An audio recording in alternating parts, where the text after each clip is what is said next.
Hello everyone, gawa po tayo ng fish lumpiang Shanghai. Dali lang po itong gawin mga ka-grandma. Ang gagamitin po nating fish lumpia ay galunggong. Mura po kasi ang galunggong ngayon kaya po magandang gumawa ng fish lumpiang Shanghai. So pakukuluan muna natin ito mga ka-grandma para po malambot siya himayin.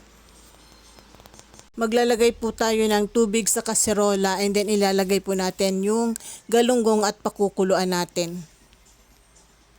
Maglalagay po tayo ng bawang at luya. Hindi ko na po binalatan yung luya, pinitpit ko lang po. Hindi naman po ito kakainin. And then ilagay na po natin yung isda. Pakukuluan po natin ito hanggang luto para po malambot siyang himayin para matanggal natin yung tinik. Pakuluan po natin hanggang sa lumambot. So, ayan, kumukulo na. Pwede na po ito. Off na natin. Palalamigin lang natin and then hihimayin po natin ito. Ito na po yung pinalambot natin isda. Hinimay ko na po siya. Tinanggalan ko na po siya ng tinik. Maglalagay po tayo ng onion.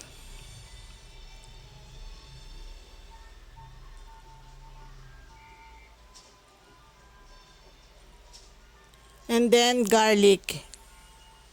Ang ground black pepper.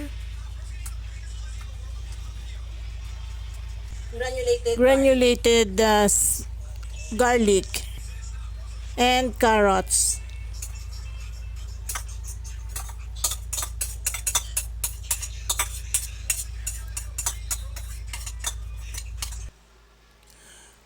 Cornstarch.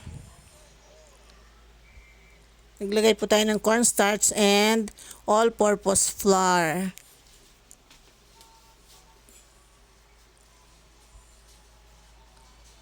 And then lagay na po natin yung 2 pieces egg, dalawa.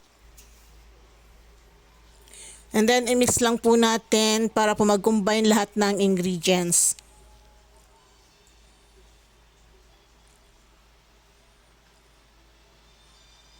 And then naglagay na po tayo ng salt to taste. Gagamit po tayo ng gloves para po ma-mix natin ng maayos yung ating isda at ang mga ingredients. Medyo mahirap po kasi haluin or i-mix kapag kutsara ang gamit.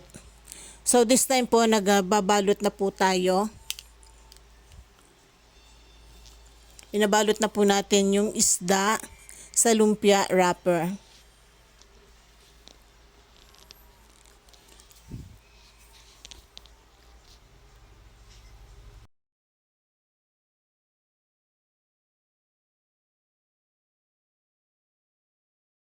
So ito na po muna yung aking nagawang lumpia.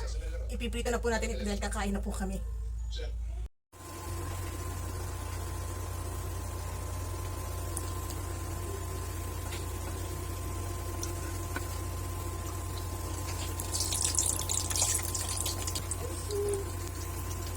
So this time po luto na po yung ating fish lumpiang Shanghai and ready to serve na po ito. Sana po magustuhan niyo ang video na to at kung nagustuhan niyo po huwag kalimutang mag-like, share, comment, and follow.